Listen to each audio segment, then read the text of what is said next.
پڑھ کلمہ ذات الہی دا انج مرشد نے فرمایا سی کوئی شودر نہیں کوئی نرمل نہیں کوئی مومن پاک نمازی نہیں کوئی اچا نہیں کوئی نیواں نہیں کوئی پنڈت نہیں کوئی قاضی نہیں اکو بابا آدم سبنا دا ہر بندہ پائی پائی ہے اس حسب نسب دا جھگڑا کی بس عملہ وچ وڈیائی ہے اللہ وچ پہ کے بھٹکو نہ سگو چھڈ کے خام خیالاں نو سمرو اس کامل مرشد نو اس سارے جگ دے والی نو ہر پت جڑ دے وچ گلشن نو جے دی نظر کرم گل اشہد ان لا الہ الا اللہ و اشہد ان محمدا عبدہ و رسولہ. یہ اسلام کا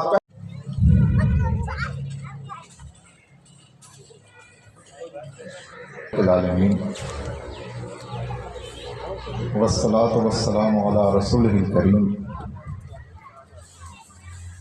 وعلی آلہ وصحبہ اجمعین.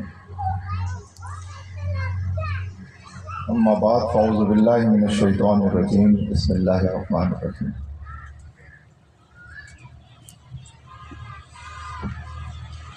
نہایت محترم امیر ضلع بھاول نگر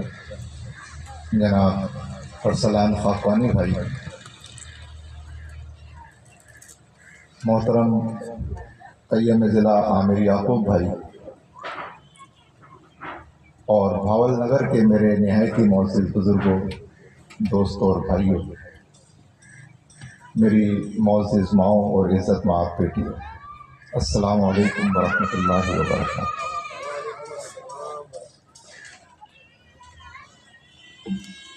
اللہ تعالیٰ کا ہماری زندگیوں میں ہم پہ سب سے بڑا جو احسان ہے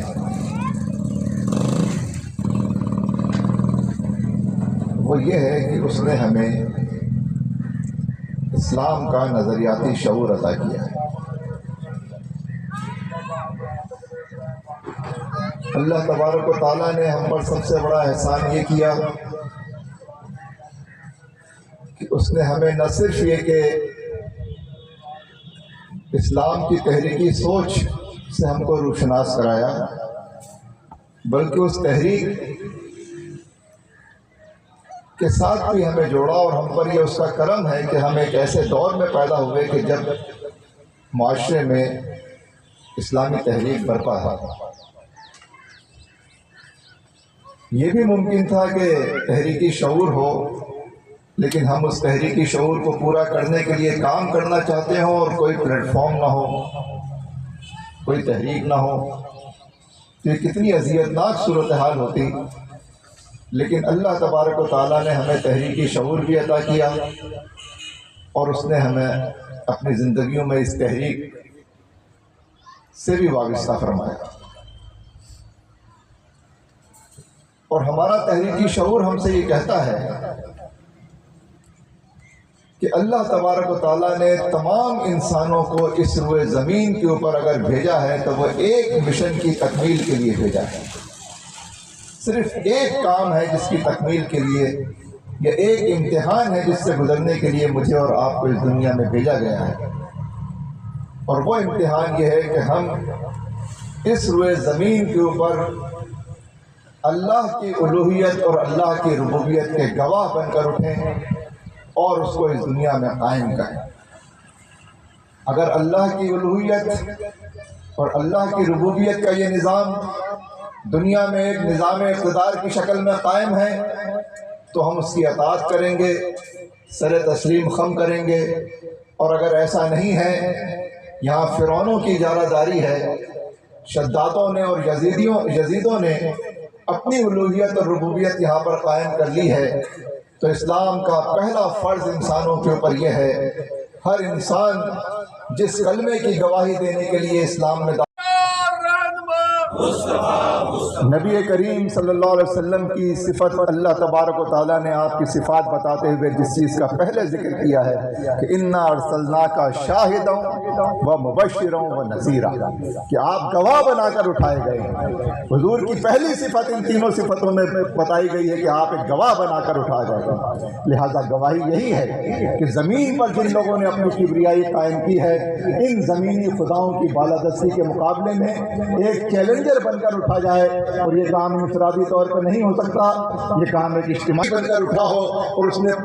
اس پوری جامعیت کے ساتھ وقت کے جمع نظام کو چیلنج کیا ہو۔ اس 1400 سال کی تاریخ میں آپ کو بالکل نظر نہیں آئے گا۔ اسلام تحریک بن کر اٹھتا رہا، جب ملوکیت نے اس کے اوپر قبضہ کیا تو اسلامی تاریخ دو شاخہ ہو گئی، ایک بادشاہوں کی تاریخ ہے، ملوک کی تاریخ ہے، ظالموں کی تاریخ ہے، کٹخنی حکومتیں ہیں، جابروں کی بالادستی ہے، اور دوسری طرف اسلامی تحریک ہے۔ اسلامی تاریخ ان دو شاخوں میں تقسیم ہو گئی۔ تحریکیں اٹھتی رہیں، مجددین اٹھتے رہے، آگے کی طرف بڑھتے رہے، لیکن جزوی طور پہ یہ تحریکیں اٹھی، کہیں کسی ایک جگہ ایک چیلنج درپیش تھا، کبھی کسی دور میں دوسرا چیلنج درپیش تھا، کبھی کسی تیسری جگہ تیسرا چیلنج درپیش تھا۔ لہذا اس عہد کے چیلنجز کو انگیز کرنے کے لیے مقامی ایشوز کو ایڈریس کرتے ہوئے مجددین اٹھتے رہے، لیکن بحیثیت مجموعی اسلام کی جو تجدید ہوئی ہے کہ اسلام اس بات کا دعوے دار بن کر اٹھا ہے کہ اسلام مکمل نظام زندگی ہے، یہ اقتدار اعلیٰ کے اوپر بھی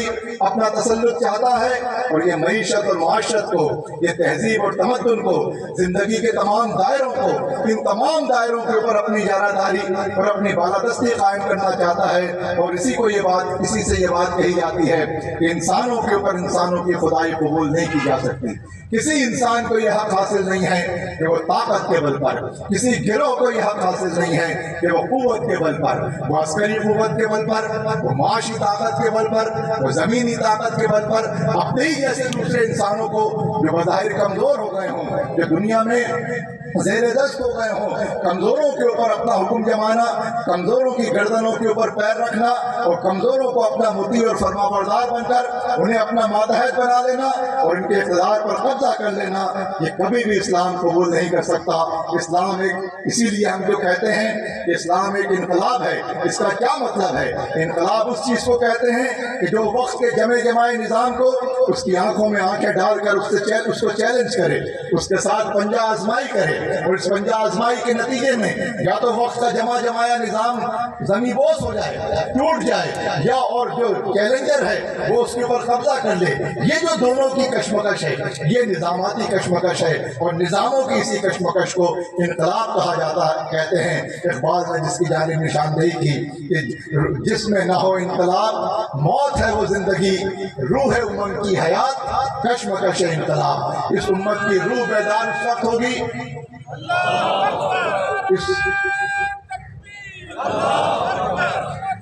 کے بجائے ایک مذہب بن جاتا ہے، چند رسومات بندگی کا مجموعہ بن جاتا ہے، مسجد کی چار دیواری میں محدود ہو جاتا ہے، چند ظاہری وضاقتہ اس کی شناخت بن جاتی ہے۔ لیکن اسلام جب ایک تحریک بنتا ہے، ایک نظام بن کر اٹھتا ہے، وقت کے اقتدار کو چیلنج کرتا ہے، اور اس کے نتیجے میں کشمکش پیدا ہوتی ہے، اور اس کشمکش سے انسانوں کو جوڑنے کا عمل شروع ہوتا ہے، اور معاشرے میں انسانوں کی لہریں اٹھتی ہیں، انسان تحریک بن کر اٹھتے ہیں، انسان سلوگنز کو اختیار کرتے ہیں، تحریک اور نظریہ نعرہ بن جاتا ہے، نعرہ انسانوں کے سیلاب میں ڈھل جاتا ہے۔ یہ جو صورتحال پیدا ہوتی ہے، یہی انقلابی صورتحال ہے، اور اسی میں اسلام کی زندگی ہے۔ اگر یہ نہ ہو تو اسلام جامد ہو جائے گا، مذہب کی چار دیواری میں محدود ہو جائے گا، اور اسی کو توڑنے کے لیے مجددین اٹھتے ہیں، اور پھر مجددین اس تحریک کو برپا کرتے ہیں۔ میں اور آپ بڑے خوش نصیب ہیں کہ ہم اس دور میں پیدا ہوئے جب اسلام کی بھرپور تجدید ہوئی ہے۔ اسلام ایک نظام بن کر آیا ہے، اس نے سرمایہ داری کو بھی چیلنج کیا، اس نے کمیونزم کو بھی چیلنج کیا، اور اس کے بعد آج تو دنیا کے پاس کوئی دوسرا متبادل نظام نہیں ہے، لہذا اسلام ایک واحد متبادل نظام کے طور پر دنیا کے سامنے اس وقت کھڑا ہے، اور پوری دنیا میں اس تحریک کا غلغلہ ہے۔ ایسا نہیں ہے کہ یہ کوئی چھوٹا سا گروہ ہے، یہ کوئی انجمن ہے، یہ کوئی ایسی چیز ہے کہ ان خیالات کی بنیاد پر چند لوگ جمع ہو گئے ہوں اور بس وہ کسی ایک چھوٹی سی کوئی محفل منعقد کرتے ہوں۔ یہ اس طرح کی کوئی چیز نہیں ہے، یہ تنظیم بنی ہے، ایک تنظیم سے تحریک بنی ہے، پھر اس نے ایک منظم جماعت کی شکل اختیار کر لی ہے، پھر اس نے سیاسی میدان میں ہلچل پیدا کی ہے، اور نہ صرف پاکستان کے دائرے میں بلکہ سید مودودی کے لٹریچر نے پوری دنیا کے انسانوں کو متاثر کیا ہے، اور سید مودودی نے اسلام کی 1400 سال کی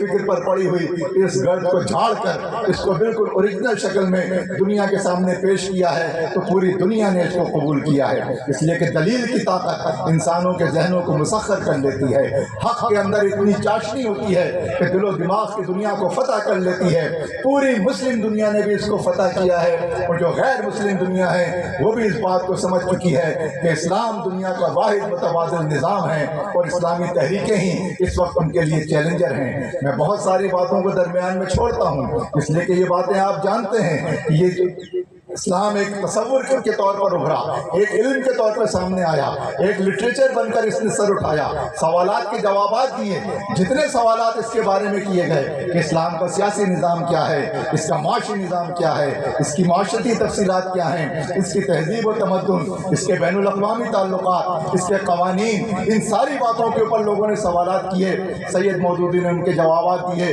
اور یہ 40 50 60 سال تک یہ پورا عمل چلتا رہا۔ اور تحریکیں جب برپا ہوتی ہیں پہلے علمی سطح پر کام کرتی ہیں، وہ علمی بنیادوں پر، وہ لٹریچر کی بنیاد پہ دل و دماغ کو فتح کرتی ہیں، اور ان کی پہلی لڑائی علم کے محاذ پر ہوتی ہے، نظریے کے محاذ پر ہوتی ہے، تصور کی دنیا میں ہوتی ہے، اور سوال و جواب کا یہ پورا پیراڈائم ہوتا ہے جو اس کے حوالے سے بنتا ہے، اور وہ ان سارے دائروں میں کام کرتی ہیں، سارے انسانوں کو اس سے متاثر کرتی ہیں۔ 50 60 70 سال کے عرصے تک ہم یہ کام کرتے رہے، اسی لیے آپ یہ بات سنتے تھے کہ ہمارے جو پرانے ارکان ہیں وہ تھیلے میں لٹریچر ڈال کر نکلتے تھے، وہ خود بھی پڑھتے تھے، لوگوں کو بھی پڑھواتے تھے، اور اس طرح سے اس تحریک کو آگے بڑھاتے تھے۔ لہٰذا اس کے بعد جب بھی کوئی تحریک علم کے دائرے میں یہ فتوحات حاصل کرتی ہے، دل و دماغ کو فتح کرتی ہے، اور وقت کے اور اپنے عصر کے ان تمام لوگوں کی وہ فتح کر لیتی ہے، لہٰذا ہم نے اپنی آنکھوں سے دیکھا ہے، اور یہ تجربے سے ہم گزر چکے ہیں کہ پہلے لوگ اسلام میں سیاست کو حرام سمجھتے تھے، اور جتنے لوگ یہ بات کرتے تھے اب وہ سیاسی سرگرمیوں کا حصہ خود بھی بن چکے ہیں، اور یہ بات امت مسلمہ سے اب یہ سوال ختم ہو گیا ہے کہ اسلام میں سیاست ہے یا نہیں ہے۔ اسلام ایک مکمل سیاسی نظام ہے، لیکن آپ نے یہ دیکھا کہ ہمارے ماضی قریب میں روس نے افغانستان میں جب پیش قدمی کی اور وہاں پہ افغان عوام نے روس کی مزاحمت شروع کی، تو یہ وہ پہلا مرحلہ تھا کہ اسلام نے عمل کی دنیا میں اور عملی کشمکش میں جو ہے وہ اس نے وہاں پر اس کا آغاز کیا، اور روس کی سامراجیت کا مقابلہ افغان عوام نے اپنی تاریخی مزاحمت سے کیا، اور پھر روس نے وہاں پر شکست کھائی۔ روس نے وہاں صرف شکست نہیں کھائی بلکہ روس نے جب وہاں سے شکست کھائی اور وہ شکست کھا کر واپس ہوا، اور یہ دو تاریخوں کا تصادم تھا۔ روس کی بھی اپنی تاریخ تھی، سرخ فوجیں جہاں جاتی تھیں وہاں اپنا کمیونزم اور اپنی فوجیں چھوڑ کر روس وہاں سے واپس آتا تھا، روس کبھی بھی شکست کھا کر واپس نہیں آتا تھا۔ اور یہی افغانوں کی بھی تاریخ تھی کہ جو بھی ان کے ملک میں جاتا ہے ان کو فتح کرنے کے لیے جاتا ہے، افغان ان کی قبریں تیار کرتے ہیں اور ان کو زندہ سلامت واپس نہیں جانے دیتے۔ یہ دو تاریخوں کا بھی تصادم تھا، اور ان دو تاریخوں کے تصادم میں پوری امت مسلمہ افغانوں کے ساتھ کھڑی ہوئی، اور نتیجہ یہ نکلا کہ روس کی تاریخ ہار گئی، افغانوں کی تاریخ جیت گئی۔ اور جب روس دوبارہ ماسکو کے ریڈ اسکوائر پر اور لینن گراڈ پر پہنچا ہے تو اس کو پتہ چلا کہ پوری دنیا تک یہ میسج جا چکا تھا کہ سرخ فوجوں کا مقابلہ کیا جا سکتا ہے اور ان کو شکست سے دوچار کیا جا سکتا ہے۔ لہذا جیسے ہی یہ میسج مشرقی یورپ میں پہنچا ہے،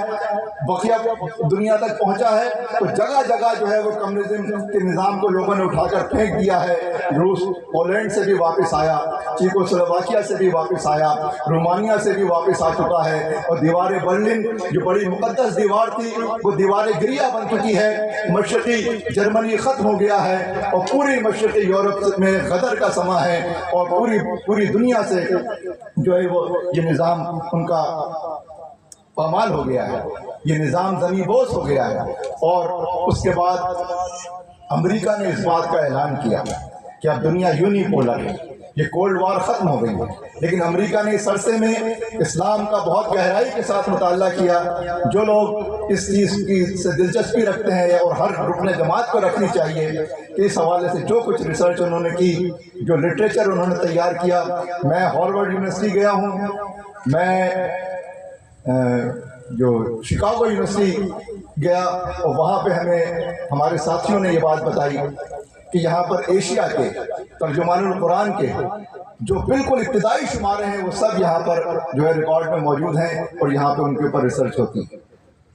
جو شاید یہاں پہ بھی لوگوں کو دستیاب نہ ہو۔ اور پھر انہوں نے اس کے اوپر کتابیں تحریر کی اور وہ اس بات کو سمجھ گئے کہ اسلام ایک نظام زندگی ہے، اسلام محض ایک مذہب نہیں ہے، اور ان کا جو نظام زندگی ہے جو انہوں نے دنیا پر غالب کیا ہوا ہے، دنیا تو اس سے مطمئن نہیں ہے، وہ تو ایک استحصالی نظام ہے، وہ تو ظلم کا نظام ہے، وہ تو سرمایہ کی چند ہاتھوں میں ارتکاز کا نظام ہے، وہ تو سرمایہ کی بالادستی کا نظام ہے، سرمایہ انسانوں کے اوپر راج کرے، سرمایہ کی بنیاد پر انسانوں کے فیصلے ہوں، لہٰذا اس نے دنیا کا استحصال کیا ہے۔ اسی کے مقابلے میں تو کمیونزم آیا تھا اور کمیونسٹ تحریکوں نے اس کو چیلنج کیا تھا، لیکن کمیونزم خود جبر کا ایک نظام ثابت ہوا، اس لیے کہ انسانوں کے بنائے ہوئے نظام انسانوں کو مطمئن نہیں کر پا رہے، اور دنیا کو اگر کوئی نظام مکمل طور پہ مطمئن کر سکتا ہے تو اسلام اس کا دعوے دار ہے، اور تاریخ اس کی پشت پر کھڑی ہوئی ہے اور وہ بڑی مضبوط تاریخ ہے۔ لہٰذا انہوں نے اس بات کو دیکھا اور سمجھا اور انہوں نے اسلام کو اپنا دشمن قرار دیا، اور اسلام کا ایک ایسا